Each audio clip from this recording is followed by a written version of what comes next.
Meus pais se separaram quando eu tinha 12 anos. Não foi exatamente um choque. As brigas já eram frequentes. A tensão era visível até para quem nos visitava. Meu pai sempre foi fechado, rígido, mas não era violento. Apenas distante, frio, como se não soubesse o que fazer com uma filha. Quando finalmente saiu de casa, não chorei. Parte de mim sentiu alívio. Parte ficou em silêncio, tentando entender o que vinha depois. Não demorou para minha mãe aparecer com alguém novo. O Edson. Ele era um homem aparentemente simpático, do tipo que sabe falar bem com adultos e encanta facilmente qualquer vizinha. Era mais novo que minha mãe. Dirigia um carro bonito e vivia dizendo que família é tudo. Na primeira vez que o vi, ele trouxe chocolates e elogiou minha camiseta do BTS. Eu dei um sorriso educado. Não porque gostei dele, mas porque aprendi a não ser hostil sem motivo. Pelo menos não no começo. No início, ele se esforçava para parecer o bom moço. Me levava na escola, perguntava como foi meu dia, ria das minhas piadas sem graça. Mas bastou ele se mudar para dentro da casa para tudo mudar. O Edson começou a fazer comentários que vinham disfarçados de preocupação. Você acha mesmo que deve sair de casa com essa blusa tão justa? Ou, por que você vive grudada nesse celular? Isso tá acabando com sua cabeça. O tom dele era sempre calmo, mas havia algo na voz que incomodava. Um tom de ordem. Mesmo quando ele fingia que era só uma sugestão. E quando eu discordava, minha mãe dizia: escuta o Edson, ele só quer te proteger. Mas a sensação era outra. Não era proteção, era invasão. Ele começou a implicar com meus horários, com minhas amizades, com os aplicativos no meu celular. Se eu ficava no quarto, era porque eu era antissocial. Se eu saía demais, era perigoso. Nada parecia estar certo. Até meu gosto musical virou alvo. Certa vez ele disse: não entendo como você escuta essas músicas de moleque. Você não quer virar uma menina mais centrada, não? Eu quis responder, mas me calei. Vi o jeito que minha mãe olhava para ele, como quem esperava minha aceitação. Ela estava encantada. E eu, cada vez mais sufocada. Comecei a contar os dias. Me sentia uma prisioneira na própria casa. Sentia saudade até do silêncio desconfortável do meu pai. Porque, pelo menos, ele me deixava existir. Edson queria moldar tudo em mim. Comportamento, roupas, palavras. E minha mãe, como se estivesse cega, deixava. Com o tempo, parei de tentar conversar. Passei a fingir. Fingir que obedecia, fingir que respeitava. Mas por dentro, tudo queimava. E toda noite, antes de dormir, eu pensava em apenas uma coisa: fugir. E havia só um lugar no mundo onde eu sabia que seria ouvida sem julgamento: a casa da minha avó. Depois que Edson se instalou de vez na nossa casa, minha vida deixou de ser minha. Ele acordava cedo, me chamava para tomar café como se fosse chefe de quartel. Se eu demorava 5 minutos, ele já vinha bater na porta do quarto, dizendo que disciplina começa pela manhã. Eu tentava manter a calma. Pensava, é só mais um dia. Mas os dias iam ficando mais longos. As proibições se acumulavam. Não podia mais dormir na casa das minhas amigas. Não podia usar fone de ouvido na sala. Não podia assistir certos vídeos no YouTube porque influenciavam negativamente. A gota d'água foi quando ele começou a revisar meu material escolar. Literalmente. Abriu minha mochila, pegou meus cadernos e disse: você tem estudado tão pouco? Acho que vou começar a acompanhar suas tarefas. Como se fosse meu pai. Como se eu tivesse perdido qualquer autonomia. Fui reclamar com minha mãe. Esperava que, no mínimo, ela me defendesse. Mas tudo o que ela disse foi: e o Edson só quer te ver crescer como uma garota de respeito. Ele tá te tratando como filha, mas eu já tinha pai. E apesar de todos os defeitos dele, pelo menos nunca tentou me controlar dessa forma. Fiquei em silêncio, mas dentro de mim estava gritando. Comecei a sentir raiva de casa. Parei de conversar. Fingia estar estudando no quarto, mas na verdade eu estava escrevendo em um caderno escondido. Nele eu desabafava. Contava tudo o que acontecia, desde o incômodo dos comentários até os olhares que ele achava que eu não percebia. Sim, porque havia algo mais. Algo que eu não queria aceitar, mas que me deixava desconfortável. Às vezes, Edson me olhava com um jeito estranho. Não era direto. Era sutil. Um olhar que durava 1 segundo a mais do que deveria. Me fazia arrepiar. Numa noite, eu estava vendo um filme sozinha na sala. Minha mãe tinha ido dormir mais cedo. Edson apareceu e se sentou no sofá do outro lado. Ficou ali calado por alguns minutos, depois comentou: você tá virando uma mulher bonita, sabia? Minha espinha gelou. Fingi não ouvir. Fingi que estava distraída. Levantei e fui direto pro quarto, tranquei a porta. Aquela noite não dormi. No dia seguinte, ele fingiu que nada tinha acontecido. E eu também, porque percebi que, se abrisse a boca, ninguém acreditaria em mim. Minha mãe o defendia com unhas e dentes. E eu? Eu era só uma adolescente difícil. Foi aí que decidi. Não dava mais pra esperar. Não dava mais pra engolir. Comecei a planejar minha fuga de verdade. Esperei até minha mãe sair pra trabalhar. Esperei Edson estar ocupado. Arrumei uma mochila com poucas roupas, documentos e meu caderno escondido. Liguei pra minha avó antes de sair, só pra avisar que estava indo. Ela nem hesitou. Venha, tô te esperando, minha filha. Desliguei e fui. Saí pela porta da frente sem olhar pra trás. Quando cheguei na casa da minha avó, parecia que eu tinha saído de um pesadelo. Ela morava num bairro simples, a poucas estações de metrô da minha casa. O portão já estava entreaberto quando cheguei, e ela apareceu na varanda com os braços cruzados, como quem já esperava por tudo que eu não conseguia dizer por telefone. Entra, minha filha. Aqui você tá segura. Eu desabei no abraço dela. Pela primeira vez em meses, chorei sem me segurar.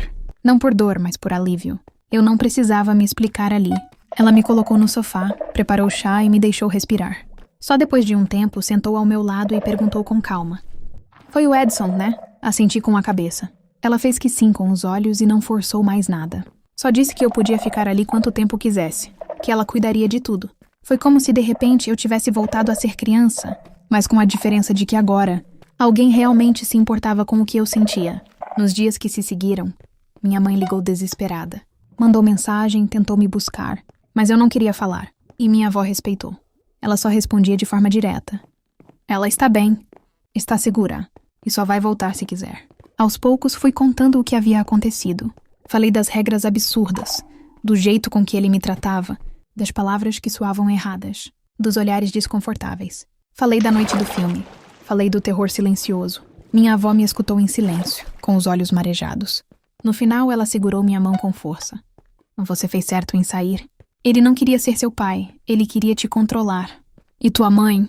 Bom, às vezes o coração cego não enxerga nem o que tá na frente. Aquela frase ficou na minha mente, porque por mais que eu sentisse raiva do Edson, o que mais doía era a postura da minha mãe. Ela escolheu o lado dele, mesmo quando o incômodo era visível. Mesmo quando minha alegria foi sumindo. Mesmo quando eu comecei a me calar. Fiquei na casa da minha avó por semanas. Fui retomando minha rotina devagar. Voltei a estudar de forma online com autorização da escola. Minha avó entrou com um pedido oficial de guarda temporária e, surpreendentemente, meu pai apoiou. Disse que não confiava no Edson desde o começo, mas nunca achou que ele ultrapassaria certos limites. Eu não respondi nada. Ainda não sabia o que sentir em relação a ele também. Aos poucos voltei a respirar. Voltei a rir. Voltei a dormir tranquila. E percebi que não era eu quem estava errada o tempo todo, como o Edson tentava me fazer acreditar. Eu só queria poder ser ouvida. Poder existir sem me sentir o tempo todo vigiada, corrigida, diminuída. Foi na casa da minha avó que entendi a diferença entre disciplina e opressão.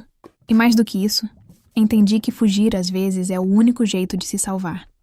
Mesmo morando com minha avó e longe da casa da minha mãe, os problemas não desapareceram, só mudaram de forma.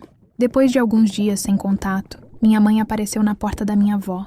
Chegou nervosa, dizendo que queria conversar comigo.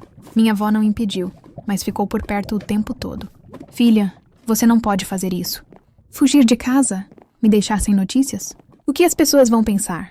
Ela falava como se eu tivesse cometido um crime, como se todo o sofrimento que eu vinha passando fosse invenção. Eu tentei explicar, tentei mostrar o que o Edson vinha fazendo, o controle exagerado, os comentários, o desconforto.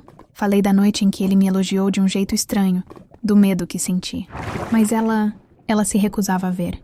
O Edson nunca faria nada pra te machucar. Ele só queria te educar, te colocar no caminho certo. Você tá deixando a tua cabeça ser influenciada. Aquelas palavras doeram mais do que qualquer ordem, qualquer bronca.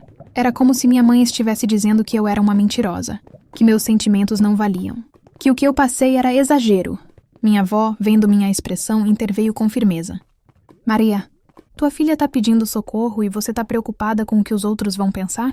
Você que devia protegê-la, não esse homem que mal conhece. Minha mãe não respondeu. Levantou, limpou uma lágrima e disse apenas: mas se você não voltar, vai se afastar de mim pra sempre. E foi embora. Eu chorei o resto do dia. Chorei por ela, pela mãe que eu perdi, pela mulher que deixou de me ver, como filha pra enxergar apenas uma pedra no caminho da relação dela. A sensação de abandono era real. Nos dias seguintes, o Edson me mandou mensagens também. Me chamou de ingrata. Disse que tudo que fez foi por amor e cuidado. Que eu devia ser mais madura e reconhecer isso. Eu bloqueei. Mas a parte mais difícil foi na escola. Algumas colegas começaram a comentar que eu estava morando com a avó porque não aceitava regras. Outras que eu estava inventando coisas sobre o padrasto só para causar confusão. A versão que chegou nelas vinha provavelmente da boca da minha própria mãe. Aquilo me destruiu por dentro, mas eu permaneci firme. Porque se tem uma coisa que minha avó me ensinou foi: a verdade não precisa ser aceita por todos para continuar sendo verdade. Eu continuei estudando, me reerguendo, mesmo com a dor nas costas. Fui ao psicólogo, iniciei acompanhamento, e pela primeira vez comecei a entender que o que eu tinha vivido era abuso emocional, que o controle do Edson não era cuidado, era possessividade, invasão, manipulação. E quando a escola pediu para eu dar uma declaração formal sobre o motivo da mudança, eu contei tudo, sem me esconder, sem medo, porque ali, pela primeira vez, eu me sentia amparada. Aos poucos a poeira foi baixando. Minha mãe não voltou a me procurar. Foi difícil aceitar. Mas eu entendi que algumas pessoas preferem viver em negação do que encarar a verdade de frente. Mesmo quando essa verdade vem da própria filha. Minha avó entrou com o pedido de guarda oficial. Meu pai, depois de um tempo sumido, reapareceu e prestou apoio jurídico. Ele se manteve mais distante emocionalmente. Como sempre foi, mas dessa vez ajudou. Talvez por culpa. Talvez por perceber tarde demais o tipo de influência que deixou entrar na minha vida. Eu não esperava reconciliação, só queria paz. E naquela altura já estava aprendendo a me dar isso sozinha. Com o tempo, fui me reconstruindo. Comecei a sair mais com minhas amigas de verdade. Aquelas que não repetiam fofocas. Me aproximei de professores. Participei de projetos escolares. Conheci uma nova versão de mim. Uma versão que não pedia desculpas por existir. O que vivi me marcou, claro. Ainda tenho gatilhos. Às vezes, quando ouço vozes elevadas em casa de alguém, meu corpo enrijece. Ainda tenho pesadelos com Edson, com aquela noite na sala, com o olhar dele, mas estou em terapia, em tratamento, e cada dia é um passo a mais para longe do medo. Hoje entendo algo que naquela época parecia impossível. Eu não fugi, eu me salvei. A sociedade cobra que meninas sejam obedientes, silenciosas, gratas por qualquer migalha de atenção masculina. Mesmo quando essa atenção vem carregada de controle, ciúmes e abuso. Edson representava tudo isso. E minha mãe, sem perceber, ou talvez percebendo, escolheu ficar ao lado dele. Eu escolhi ficar ao lado de mim mesma. Minha avó continua sendo meu porto seguro. Com ela, aprendi que proteção não precisa sufocar, que amor não vem com regras silenciosas, e que ser ouvida pode curar feridas que palavras jamais alcançariam. Às vezes ela me olha com olhos cheios de orgulho e diz: "Você é forte como sua mãe nunca conseguiu ser." E eu entendo, porque no fundo minha mãe também foi vítima. De uma sociedade que ensina as mulheres a priorizar relacionamentos, a obedecer maridos, a duvidar das próprias filhas. Mas vítima ou não, ela fez escolhas. E eu também. Hoje posso dizer que sou livre. Não porque tudo está resolvido, mas porque tive coragem de dizer basta quando ninguém mais teve. Coragem de sair pela porta da frente e recomeçar. Minha história não é de conto de fadas. Não terminou com final perfeito, mas terminou com dignidade. E pra mim, isso basta.